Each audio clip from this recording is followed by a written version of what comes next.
kabilenin putudur. Herkes Uzza'ya tapamaz yani. Uzza bizimdir. Yani iktidar bizim. Şu hepimizin bildiği Lat, Menat, Uzza. Biz biliyoruz ki bu putların her biri bir erki, tekele alınan bir erki, başkalarının mahrum edildiği bir erki temsil ediyor. Uzza dediğiniz iktidarın, sadece iktidarı temsil eden kabilenin putudur. Herkes Uzza'ya tapamaz yani. Uzza bizimdir. Yani iktidar bizimdir diyor adam. Menat finansal sistemin göbeğidir. Finansal sistemin temsil eder. Lat dini sistemi temsil eder. Aynen bugün Suudi Arabistan'ı iki kabile yönetiyor. Vahhabiler, Muhammed bin Abdülvahhab, onun soyundan gelenler Vahhabiler, bir de Suud kabilesinden gelen Suudiler. İki kabile. Oysa orada yüzlerce kabile var. Öbürünün sesi çıkmıyor. Oysa Kur'an-ı Kerim'in bize söylediği şey şu ya. Hayatı kurmak için diyor ki bu tür erkler, bu tür tekeller, sizin tekelleştirdiğiniz erkler bütün insanlar arasında dönüp dolaşan bir erk haline gelsin.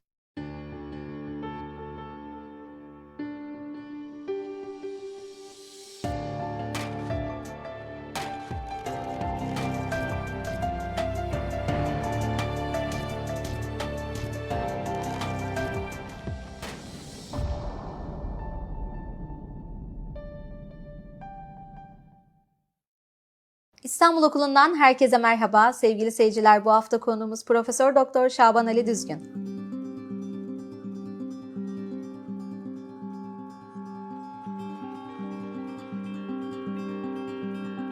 Hoş geldiniz hocam. Hoş bulduk. Hocam bir soruyla, daha doğrusu bir alıntıyla başlamak istiyorum. Karl Marx'tan bir alıntı okuyacağım. Bunun üzerinden konuşalım istiyorum. Din hem gerçek ıstırabın dile getirilişi hem de gerçek ıstıraba karşı protestodur. Din mazlum varlığın iç çekişi, kalpsiz dünyanın kalbi ve ruhsuz koşulların ruhudur. Din halkın afyonudur diyor Marx. Siz ne diyorsunuz buna? Bu çok genel, yaygın Marx'ın kanaatine dönüşen din kitlelerin afyonudur. Daha da kısaltılmış haliyle din afyondur. Sözünün kaynağı aslında. Marx'ın din afyondur sözü tabii dini bir şekilde hem bireyin hem toplumun yaşamından diskalifiye etmek isteyenler için mal bulmuş mağribi gibi üzerine atladıkları bir söz. Yani bu sözün gerçekten dinin var olan toplumsal koşulları hem de insanı zorlayan koşulları ortadan kaldırmak değil, tam tersi onlara tahammül etmek gibi bir felsefeye indirgeyen düşünceye karşı Marx'ın söylediği bir protesto cümlesidir. Yani din afyondur sözü dinin gerçekten kitleleri uyuşturan bir afyon olarak kullanıldığı zamanlar için söylenen bir sözdür. Marx dinin afyon olarak kullanıldığını tespit ediyor. Bakın diyor ki din kitlelerin, yani dünya ruhsuz bir dünyanın ruhudur. Ruhsuz bir dünyanın ruhudur. Lütfen bir daha okur musunuz onu, dikkatini çekmesi için? Evet, tekrar okuyayım ben hocam. İzleyenlerimizin bakın. Kalpsiz dünyanın kalbi, Şimdi bakın, ruhsuz koşulların ruhu. Ruhsuz koşulların ruhu, kalpsiz bir dünyanın kalbidir. Fakat bu şu, gençlik zamanında devrimle, ıslahatlarla topluma müdahil olan, insanın zihnini, kalp dünyasını temizleyerek, buna işte Marksist teoriyi, onun unsurlarını kullanırsak bir tür katarsis yapan, yani bunu Kur'an-ı Kerim'deki ve rucze fehcur ayetiyle ben birlikte anmamız gerektiğini düşünüyorum. Yani Marksist teori nihayetinde bir toplum teorisidir.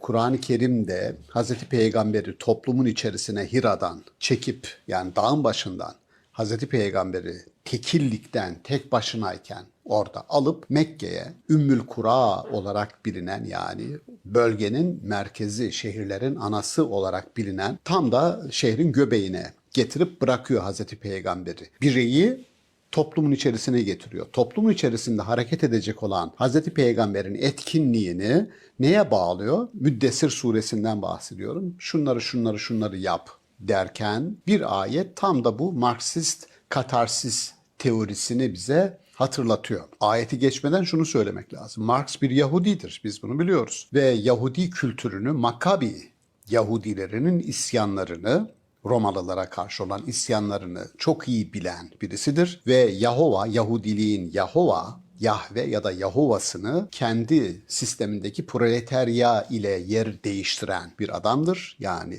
Tanrı'nın iktidarını proletaryanın, ezilenlerin, sömürülenlerin iktidarı ile onu ikame eden, yer değiştirendir. Ve o Yahudi isyanının bütün aşamalarını aynı zamanda bir devrim aşaması olarak kodlayan kişidir. Alman köylü isyanlarının arkasındaki isimdir. Yani bu Marx'a böyle baktığınız zaman önce o katarsis fikri. Nedir o?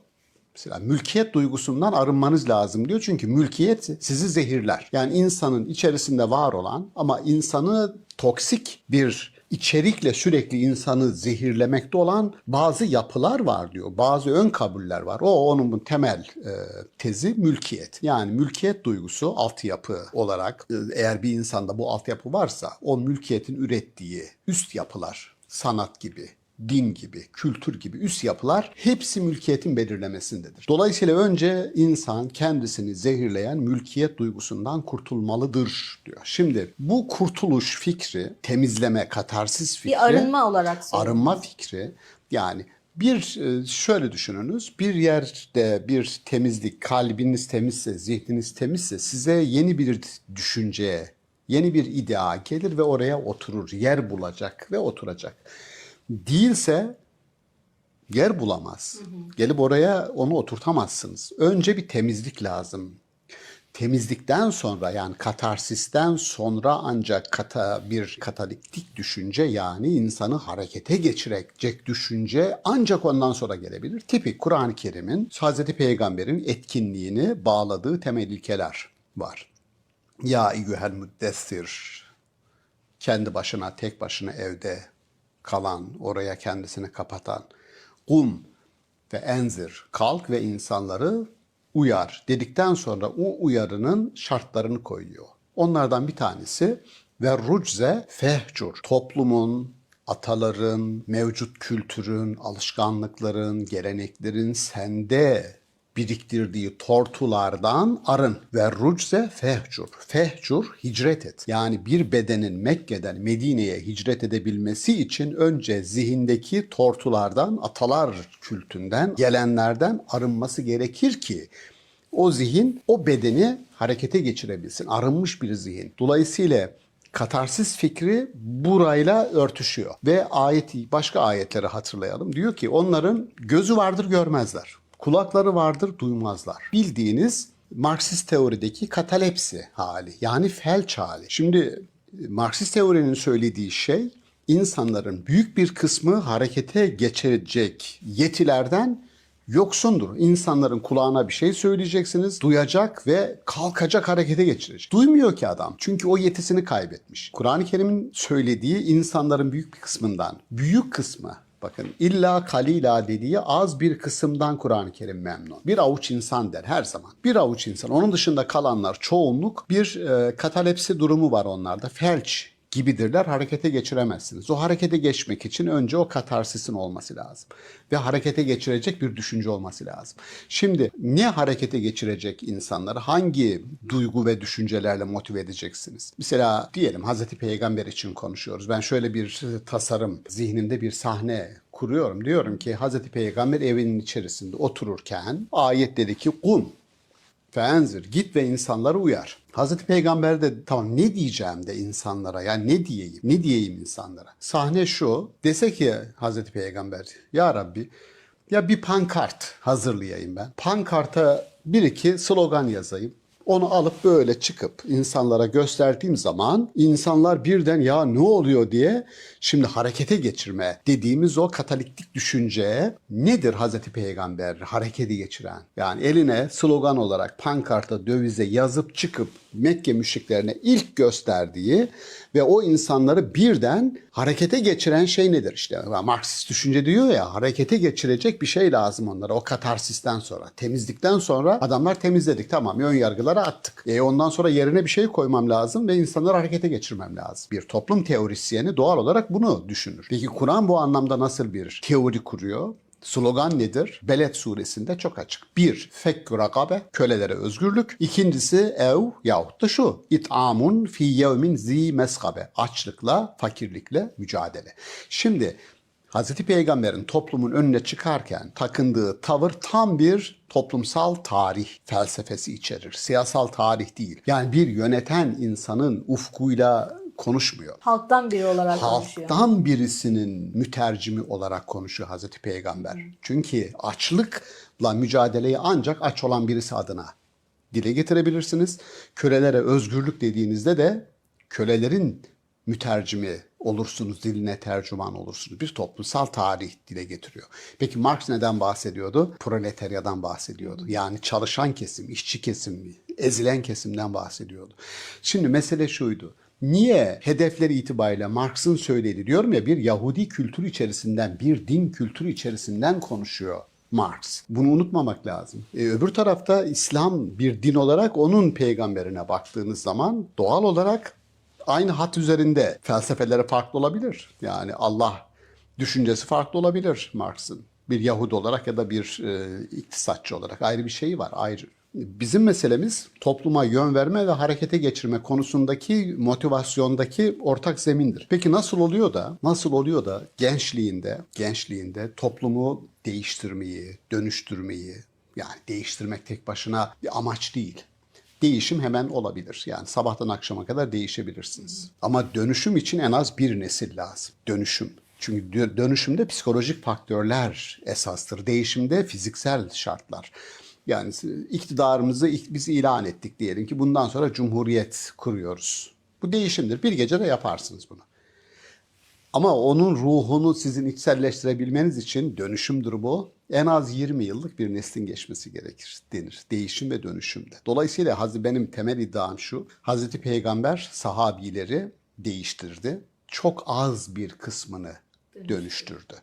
Eğer hepsini dönüştürmüş olsaydı Peygamberimizin vefatından sonra çok büyük bir kısmı cahiliyede yaptıkları gibi birbirine düşmezdi. O dekadansı maalesef biz böyle yorumlamak zorundayız. Bir kısmı dönüştü, büyük bir kısmı sadece değişmişti. Dolayısıyla değişen, dönüşen ve sonra da değiştirip dönüştüren bir lokomotife evrilen bu toplum nasıl oldu da sonradan tam tersi kitleleri uyutan, kitleleri biyo iktidardan bahsetmiştik daha önce hatırlayacak izleyenlerimiz. Biyo iktidar dediğimiz ya da biyopolitika dediğimiz insan bedenleri üzerinden devletin hegemonyasını, devletin varlığını, iktidarı sağlamlaştırmayı hedefleyen ve dinin hitap ettiği insanları da gözünün yaşına bakmadan enstrümantalize eden bir kuruma din nasıl dönüştü? Yani siz kilisenin tarihine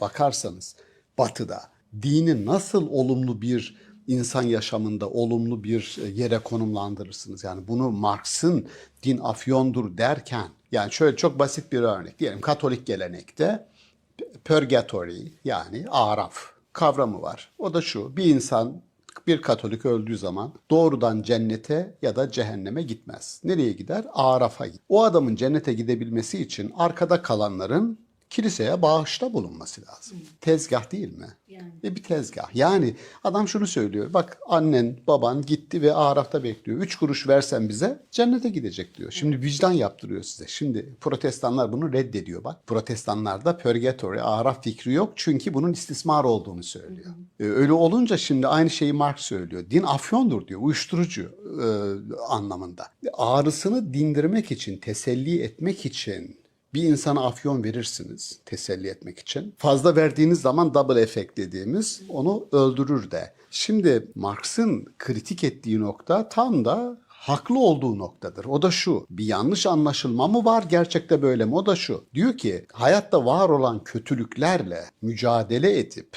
onların kökünü kazımak gerekirken din bu kötülüklere tahammül etmeyi öneriyor millete. Şimdi eğer böyleyse adam haklı.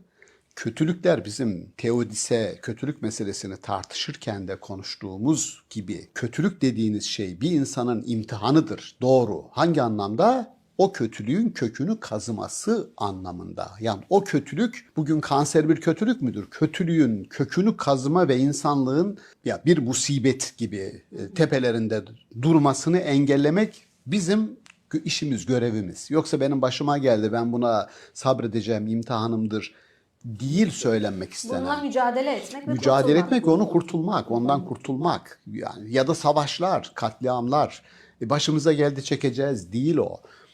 Onu bir daha insanlığın hiç yaşamayacağı tarihin bir olayı olarak kayda alacaksın, bitecek. Şimdi onun söylediği din tam tersi bir konumda. Mesela kader fikri hep böyle olmuştur. Emeviler döneminde Hasan el Basri, yani Halife Abdülmelik bizzat mektup yazıyor Hasan el Basri'ye. Diyor ki ya kader konusunda diyor sen bir şeyler söylüyormuşsun diyor, kulağımıza geliyor. Anlat bunu, yaz bize diyor, sen ne diyorsun tam olarak? Yani Emevilerin işte biz Allah tarafından sizin başınıza seçilmiş bir iktidarız. Ne yaparsak buna tahammül etmek zorundasınız. Aksi takdirde Allah'ın iradesine karşı gelmiş olursunuz diye formüle ettikleri ve aynı şeyi ilk İznik Konsili'ni toplayan Konstantin kendisi kral, dinsiz, imansız ama Hristiyanlığın elverişli bir kullanış formunu yaratmak için konsili topluyor, din adamlarını topluyor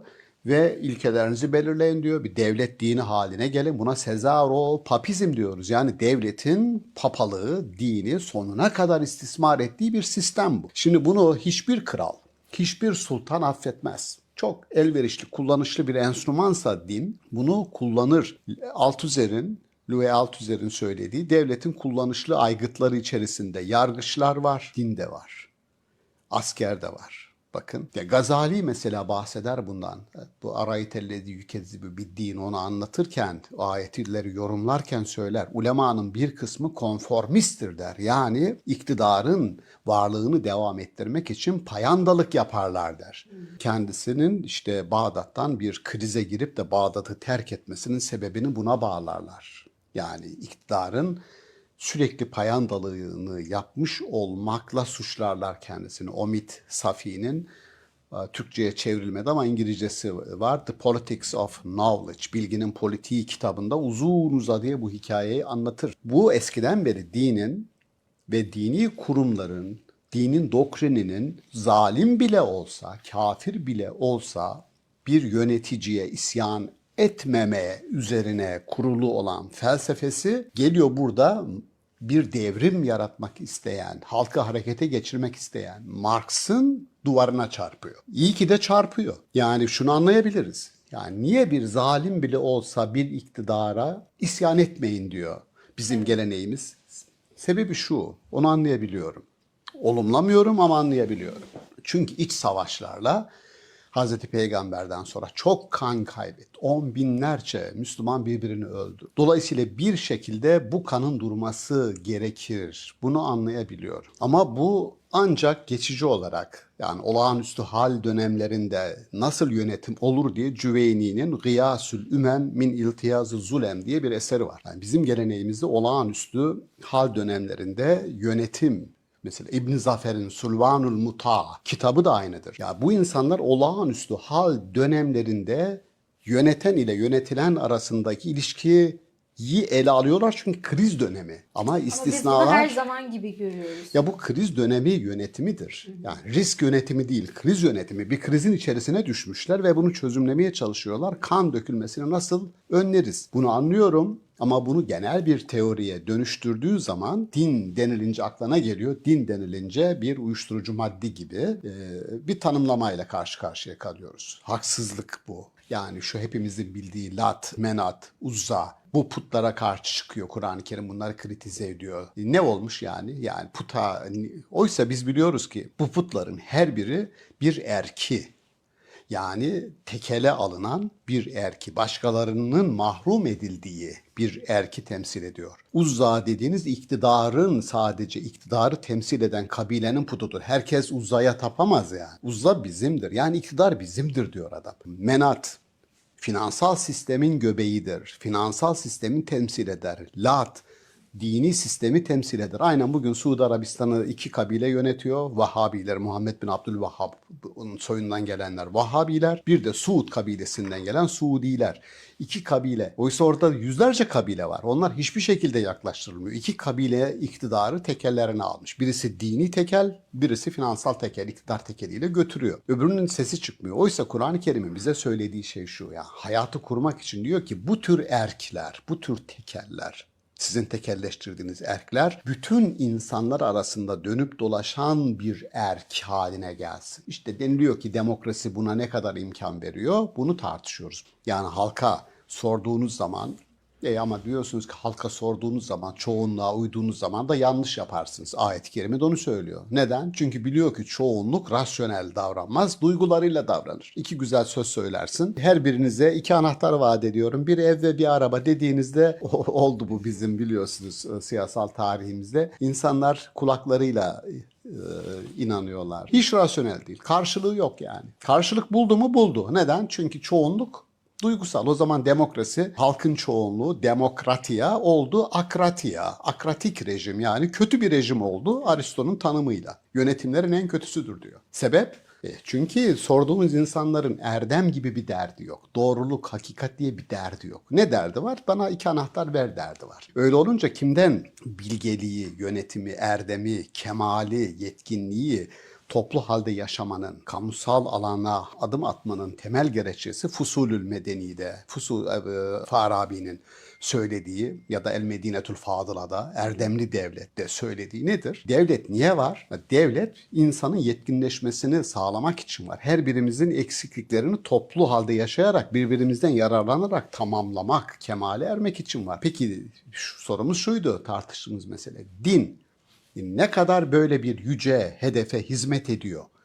İşte Marx'ın itiraz ettiği nokta bir, ya bu kemalin, bu yetkinleşme ki onun gördüğü devrimdir. Yani toplumsal kötü koşullara tahammül etmemek ve onları aşmak. Ne varmış bunda? Yani bu peygamberlerin de bize gösterdiği yön. Kendi içinizdekini değiştirin, katarsis fikri. Siz onu değiştirirseniz Allah da sizin gidişatınızı değiştirir. Bu yönde size bir basiret verir. Yani oradaki Marx'ın iyi anlaşılması lazım ve din karşıtlığının temeline Marx'ın bu sözü konulmamalıdır. Tam tersini söylüyor Marx. Ben onu ifade etmeye çalışıyorum. Eğer izleyenlerimizin elinde Dini Anlama Kılavuzu kitabım varsa onun içerisinde din kitleleri uyutan bir afyon mudur diye Marx'a ayırdığım özel bir bölüm var. Daha detayı orada görebilirler. Peki hocam. Çok teşekkür ederiz. Ben teşekkür ediyorum. Sağ olun değerli Ben teşekkür yorumlarınız ediyorum. için. Sağ olun. Sevgili seyirciler, bu hafta konumuz Profesör Doktor Şaban Ali Düzgün'dü. Din kitlelerin afyonu mudur meselesini konuştuk. Bir sonraki bölümde görüşmek üzere. Hoşça kalın.